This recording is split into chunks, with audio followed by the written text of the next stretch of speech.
In 2026, most marketers are not short of data, dashboards, and charts. But what we are short on is clarity. In fact, most businesses are tracking more marketing metrics than ever before, but increasingly we're noticing marketing teams not really able to describe exactly what's driving leads, revenue, and growth. So the problem isn't lack of data, the problem is understanding which metrics actually matter. So today we're going to cover the digital marketing metrics most worth tracking and the tools that you can use to do that with, including using today's sponsor, Semrush. We're also going to cover some of the metrics that maybe you can leave behind. Let's first talk about businesses that generate leads, then we'll talk about e-commerce businesses. Usually, if your marketing activity is designed to generate leads, the main thing that you're tracking and optimizing your whole marketing activity for is the last action taken on your website. Let's say, for example, that you are in this business, Westminster Wealth Management. They book this free consultation call, they speak with an advisor to discuss their financial goals, the plan or recommendation is prepared, and that person becomes a sale. In that case, this booking of the free initial consultation via this form is the last trackable action that takes place on the website. So this becomes the key conversion event to track. Now, of course, with a lead generation business, it's great to track conversions, but you're also going to want to track the performance of different traffic channels leading up to those conversions. So let's take a look at an example. This company, Elite Renewables, is one of the companies that we own in our group. And the main goal of the Elite Renewables website from a marketing perspective is these quotes. We want people to click this button, or we want people to give us a ring. So when we're measuring the performance of our marketing work, we're of course looking at the conversions, but we're also looking at the performance of the different traffic channels leading to those conversions. So we bought this company in March 2025 when total traffic to the website was about 276 visitors. We rebuilt the website in July. We started to see an increase in organic traffic from 215 visitors a month up to now 1,300 a month, but we also started to run various ad channels, including this cross-network traffic. But of course, just tracking traffic volumes doesn't really tell us much. We also want to see the performance of that traffic. And that's when we'd start to look at the quality of the traffic from each of these different sources and break it down by our key conversion target, which is those getter quotes. So underneath key events, we're tracking different conversion goals for all of the different things that we want people to do on the site. We've got that getter quote form. We've got people giving us a click. We've also got call tracking, so we can track when somebody is giving us a call for the first time, as well as when they're giving us a call again. So that might be an existing customer that has a service inquiry, for example. So we can break down our performance analysis across any of these key events to see how each of those traffic channels is driving that key event. Or we can look at the performance of all of the key events in aggregate. So in this case, we can see that the traffic quality with cross-network traffic isn't as high as organic search, because although we've had almost 7,500 total sessions for this traffic, actually the session key event rate or session conversion rate is 0.64%. So those 7,500 sessions have turned into 200 key events. Comparing that with organic search, where we've had a much lower number of sessions, less than 2,000 sessions, but they've generated 103 key events at a session key event rate or conversion rate in old language of 4.37%. So you might look at this and go, okay, organic traffic, amazing. This cross-network traffic, it's kind of junky. Actually, the cross-network traffic is so cheap that we will take these numbers all day long. In this case, this cross-network traffic has also watched a video on YouTube, so we know that it's pretty good quality, even if the stats say it's not converting as well as the organic traffic. Another really useful set of metrics to track for lead generation businesses is the performance of different landing pages on your website and the performance of different devices on your website. And you can actually cross-reference these against each other with this view. So if you go over to engagement and landing page, you can see the relative performance of the different landing pages on your website. So this shows you the top pages that people are coming into your website through and how they are performing in generating you leads or inquiries. We can see that on this website, the homepage is the top page that people are coming in through, and we have a session key event rate or conversion rate of 1.82%. This solar battery page is the next popular page, and this has a session key event rate of 1.05. Remember that you've got different sources of traffic coming onto your website. So usually if you're doing this type of analysis, to get the most useful insight out of it, you want to add some sort of comparison. And one of the most useful comparisons is actually to compare the performance of different traffic sources through the different landing pages on your website. So I've set up a comparison here to compare organic traffic against all traffic on the website. And this paints a very different picture, showing why this comparison is so useful. So here we can see organic traffic through the homepage way outperforms the average all traffic bucket with a session key event rate of 7.65% against 1.82 for all traffic sources combined. Going down to this solar battery page, we've got a session key event rate of 9.52%. Now, this is on really small amount of data. This is on only 3 sessions. But as a marketer, I would look at this and go, okay, this page looks to be performing reasonably well. Here's another one, the air source heat pump page, organic traffic, 13% conversion rate. Yes, only on 8 conversions, but there's potential there with these service pages to drive more organic traffic to them, seeing how well they're performing. Of course, this website is driving relatively small amounts of traffic, but you get the gist. And for some of our larger clients whose analytics accounts I can't show you, we're doing exactly the same analysis, looking at the performance of different landing pages, different traffic sources, and different conversion goals to see where the opportunities are, where are those green shoots of opportunity that you can accelerate behind, and where are the things that are really not working as planned. So Google Analytics 4 gives you the really useful data about what's happening on your website, but if you're generating leads, there's a whole other piece behind this which is just as important to track, and that's the performance of those leads in your sales team. And usually you would track this in your CRM. The key metrics that we like to get reports from clients are your lead to opportunity rate, so how often the leads that the website is generating are turning into actual sales qualified opportunities, the conversion to customer rate, so how often these inquiries on the website are turning into sold customers, the revenue per lead, so the total revenue generated divided by the number of leads that have been generated, and ideally the lead quality by channel. Now, obviously you need CRM data to do this. Some of this you can do automatically. We're a HubSpot partner agency, so we set up HubSpot to track as much of this as we possibly can automatically for clients. But usually we'll get the sales team to ask the customer or the lead or the prospect, where did you find us? What were you looking for? Because that allows us to cover some of that gap. For e-commerce and transactional websites, obviously the website goal is incredibly clear. It's revenue, it's sales. Let's look at a larger business example and imagine that you're on the marketing team at Holland & Barrett. Now, obviously, if you're on the SEO team at Holland & Barrett, you wouldn't just be looking at your keyword rankings and celebrating. You'd also want to see the traffic coming through to the website and the sales, the conversions, the revenue generated by that organic traffic. And that's why for most of our e-commerce clients, we're looking at things like the total revenue generated by that traffic source, the average order value, so what the average basket size is for that traffic source, the conversion rate, the percentage of sessions that turn into a sale. Now, we've got to be really careful with organic traffic and conversion rate, because sometimes when you build the content site on a website,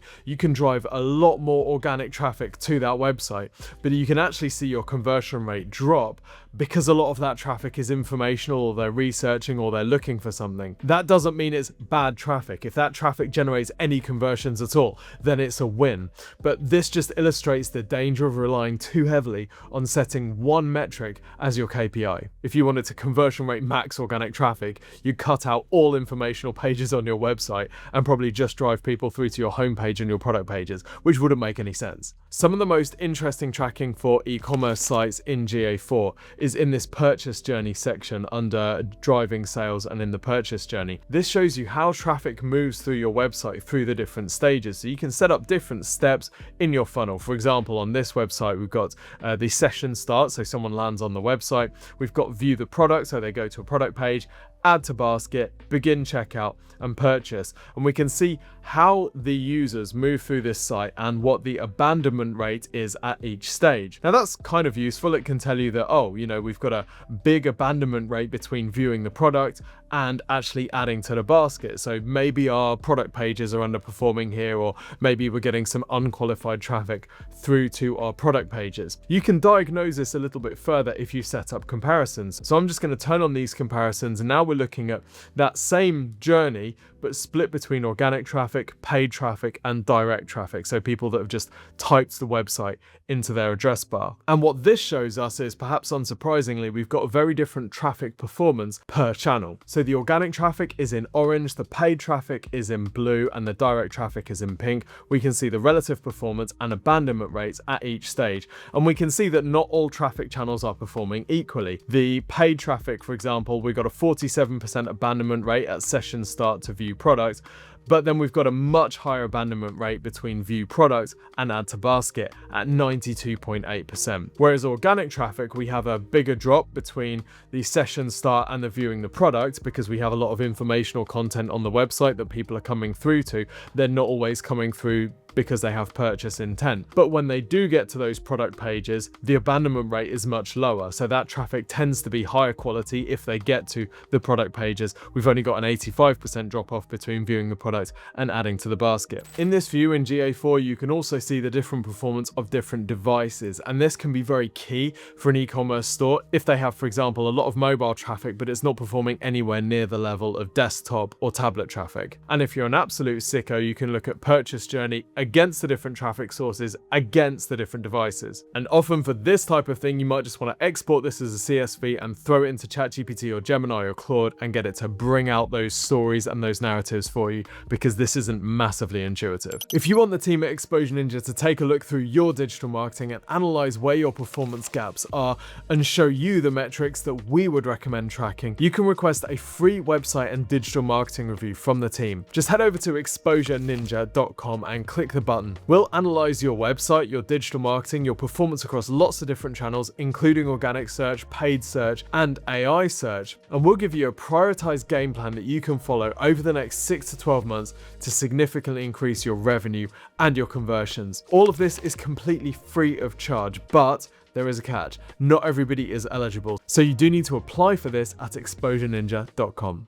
Let's talk about some key metrics to track across SEO and AI search. SEO first of all. Typically, SEO performance is about rankings, traffic, and then conversions. Let's look at an example, L&C, a mortgage broker in the UK. In Semrush, we can stick their website in and we can get a good idea on their rankings and organic traffic. One of my favorite features about this view in Semrush is it shows you their keywords, but it also breaks those keywords down between the ones that are in positions 1 to 3, like top of Google, 4 to 10, rest of page 1, and then each page beyond that on Google. So we can see from this that whilst they're visible for a lot more keywords, actually the total number of keywords on page 1 and positions 1 to 3 in particular hasn't increased that much. You can see in October 2020, they had 732 top 3 positions on Google. Now, whilst their total number of keywords has improved significantly since then, in January, they still only had 959 keywords in positions 1 and 3,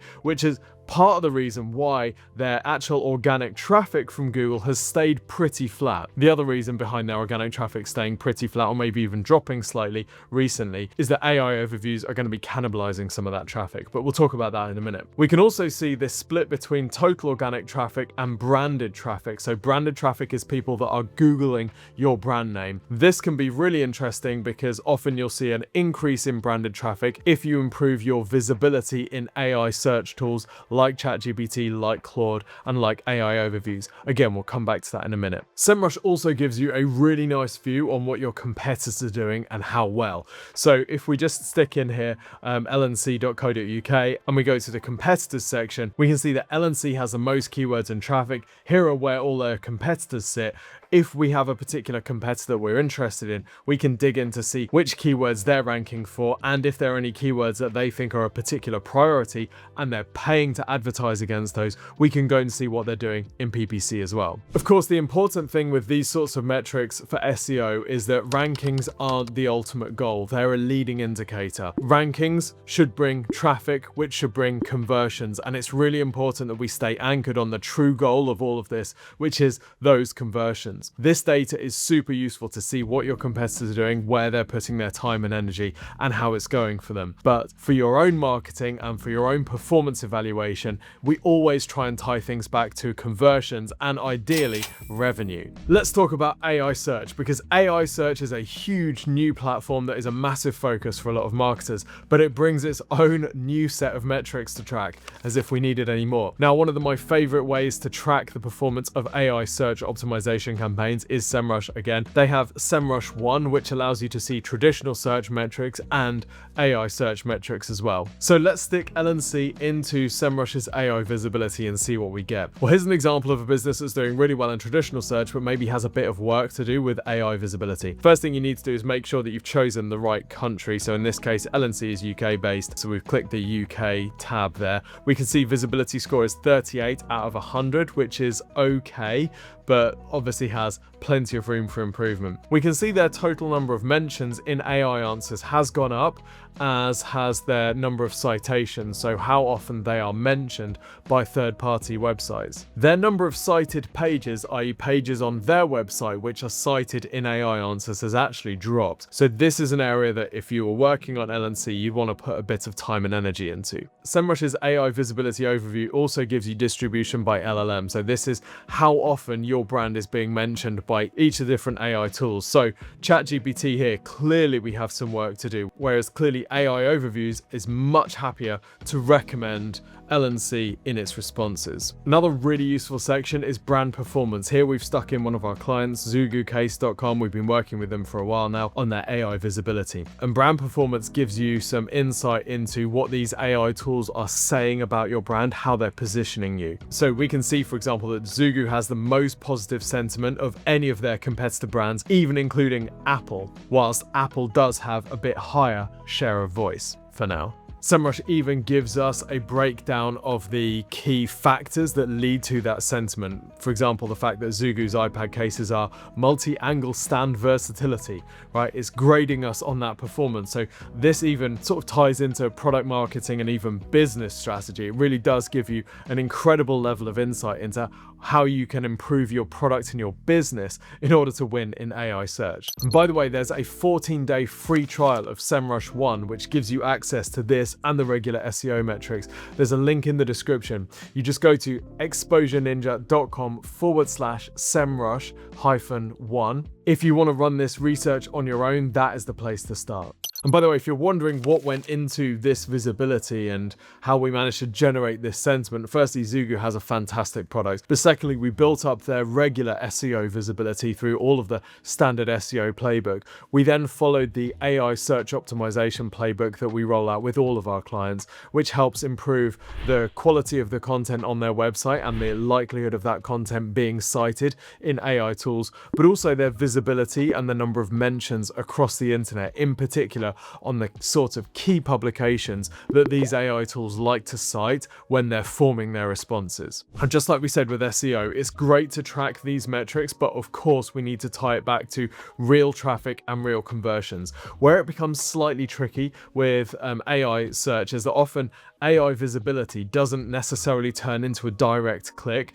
It can often instead turn into branded traffic. So that comes through organic sources. So you need to be careful when you're looking at the amount of organic traffic that you're doing, particularly if you're getting a lot of branded traffic, and make sure that you mentally attribute at least some of that to your AI search traffic, even if you can't precisely diagnose whether someone found you on ChatGPT or was told about you by their friend and they happen to browse for you. Now, that's not to say that you don't want to track traffic from AI search. You absolutely do. In fact, HubSpot's new State of Marketing report came out. It surveyed 1,500 marketers and 49% said their web search traffic had diminished as a result of AI search. But 58% said that the AI search traffic had much higher intent than regular organic search traffic. So what marketers are facing is probably lower overall traffic volumes, but much higher conversion rates from some of these traffic sources. So it's really important that you can track your AI traffic and conversions.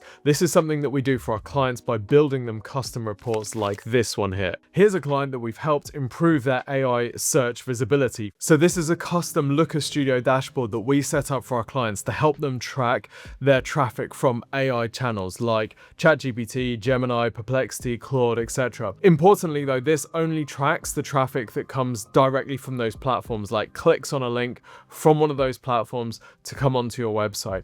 It doesn't track that branded traffic, those people that get an answer on ChatGPT and then head straight over to Google and Google for your brand. That stuff only shows up as branded organic traffic. So we can see, for example, that this business has seen a large increase in their total AI platform traffic over time. And whilst their revenue is still relatively low, given the size of this company, I mean, look at these year-on-year trends, right? That's up almost 1,000% year-on-year, with total sessions up over 300%. And this aligns exactly with what the HubSpot report found, where total number of sessions clicking on links from AI tools is much lower than the number of sessions from organic traffic. But when somebody does click on those links, the value of those people is so high, and this traffic is only growing. So there you have it. Those are the metrics that we're tracking most often with our clients in digital marketing. The most important takeaway is to track the stuff that actually matters. Track the stuff that if you achieve the result with that metric, you'd be really happy. All too often we see marketers get hooked on one particular metric which doesn't really have a business impact, and actually there are other ways of influencing that metric which might not be super healthy. So try and stick as close to conversions and revenue as you possibly can. Then look for the leading indicators of those. Things like rankings, things like traffic, they're important, but they are not the whole goal of marketing. Really, we're all here for the conversions. And of course, you need to make sure you're using the right tools to track these things, like our friends over at Semrush.